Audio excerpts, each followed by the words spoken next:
Tapi kalau Ibnu Abbas sholat tuh cepet. Ketika ditanya, kenapa kalau anda sholat cepet? Setan baru tata-tata mau goda, saya sudah selesai. Kata. Karena setan itu ya jaga jaim tuh, jaga image. Jadi kalau mau goda orang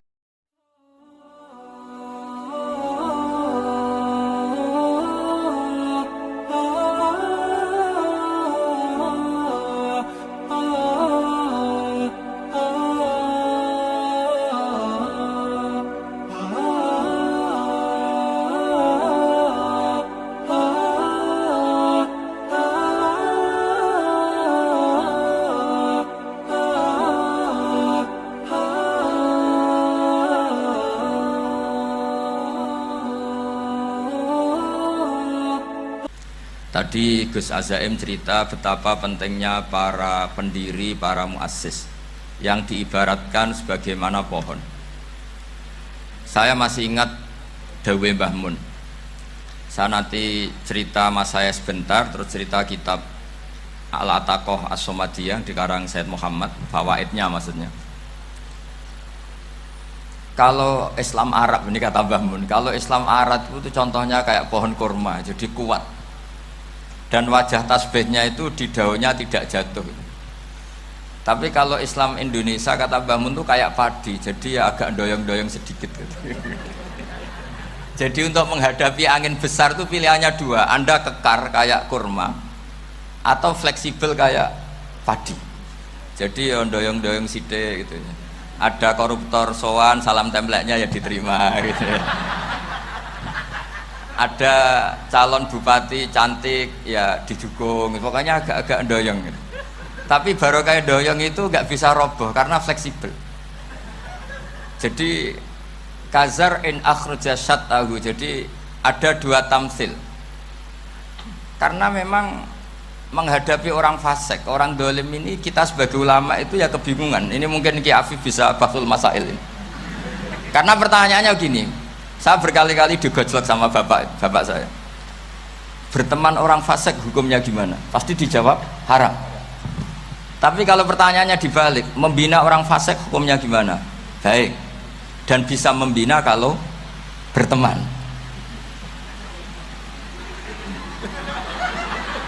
Makanya Gus Azaim pernah bikin seni deh, muktamar seni. Anggap saja madzhabnya seperti itu gitu. Jadi ya agak doyong-doyong sedikit. Masa ketop berteman orang yang macam-macam, tapi itu fleksibel. Nyatanya tetap soleh sampai sekarang gitu. Itu berarti itu ya gitu kata Mbah Mun itu. Jadi untuk menahan angin yang besar pilihannya hanya dua. Anda kokoh kayak pohon kurma atau fleksibel kayak padi. Nah, Islam Indonesia kata Mbah Mun itu pari wae katanya, padi. Jadi ungkapan-ungkapan para masyayikh ini penting karena khazanah yang saya baca. Saya berkali-kali cerita ini dalam kitab Khilyatul Auliya. Itu Abu Nu'aim Al-Asfihani cerita tentang riwayat Sufyan bin Uyainah. Ini gurunya Imam Syafi'i. Itu setiap kali Nabi Isa dan Yahya, ini dua nabi yang sekurun, sama-sama masih muda. Nabi Yahya itu senengannya dolan ke orang-orang soleh, menyambangi orang-orang soleh. Tentu itu bagus. Tapi kalau Nabi Isa ini suka menyambangi orang-orang yang fasik, orang-orang yang nggak jelas. Ketika dua beliau ini ketemu, tentu yang perlu jawaban Nabi Isa karena kontroversi berteman sama orang-orang yang nggak jelas. Kata beliau, innama ana tabibun udawil mardo. Seorang kiai, seorang nabi, orang yang baik itu ibarat dokter. Di mana-mana dokter tuh ngobati orang yang apa? Sakit. Kalau Anda dokter dan peneliti satu penyakit, pasti cari daerah yang banyak pandeminya. Masa neliti pandemi di orang-orang yang apa? Sehat. Jadi ini juga perlu dibahsul masail karena tadi dibolak-balik itu. Bina orang berteman orang fasik hukumnya haram karena wa in kana dasarrin fajannibhu sur'atan. Tapi kalau bina orang fasik hukumnya baik. Bisa bina kalau berteman. Jadi fikih itu ya karek diwolak-walik.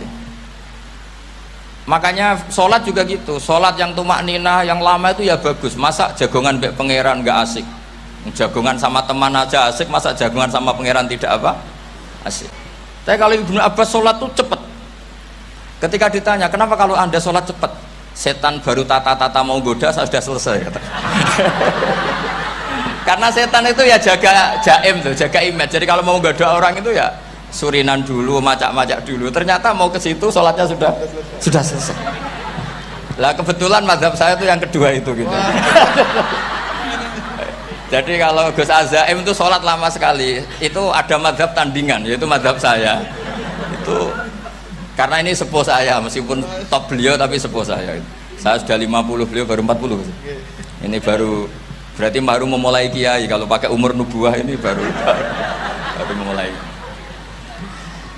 Jadi mazhab itu penting. Jadi pembanding itu harus diutarakan.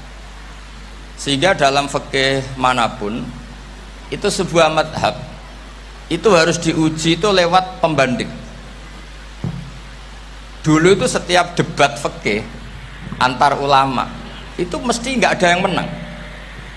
Misalnya saya kiai kelihatan miskin tuh ya baik supaya santri-santri yang miskin itu punya teman gitu.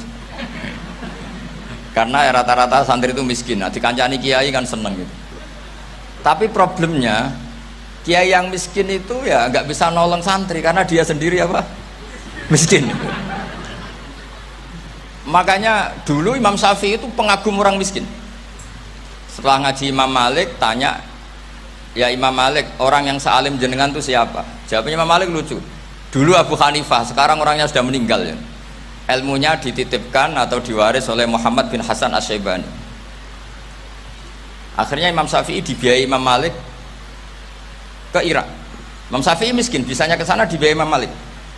Itu seperti Abu Ya Said Muhammad masyhur, ini murid beliau. Kalau ada santri boyong kan mesti apa? Disangoni. Ketika datang ke Irak, Muhammad bin Hasan Asy-Syaibani itu nata uang, nata emas itu di ruang tamu. Jadi ngitung uang itu di ruang tamu. Miliatan. Ini kaget, ini kiai kok kedonyan kata Imam Syafi'i gitu. Tapi apa kata Muhammad bin Hasan Asy-Syaibani? Anda kagum ini, Anda kaget ini. Kalau kamu menyoal orang soleh kaya, ini tak kasihkan orang-orang fasik, biar dipakai judi, dipakai selingkuh, dipakai maksiat. Jangan-jangan harta ini harus tetap di orang soleh. Kalau ke orang fasik bahaya. Berarti kiai boleh kaya, boleh. Semenjak itu ada gerakan kiai kudu sugih.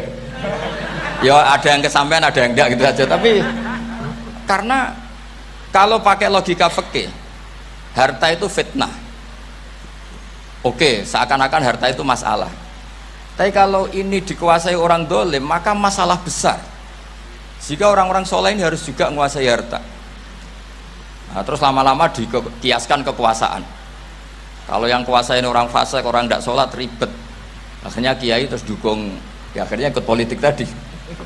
Nak menawa bupatinya kena diatur gitu. Diatur kon sholat, orang ngasih proposal, maksudnya diatur keng sholat maksudnya. Ini cerita-cerita apa logika fikih.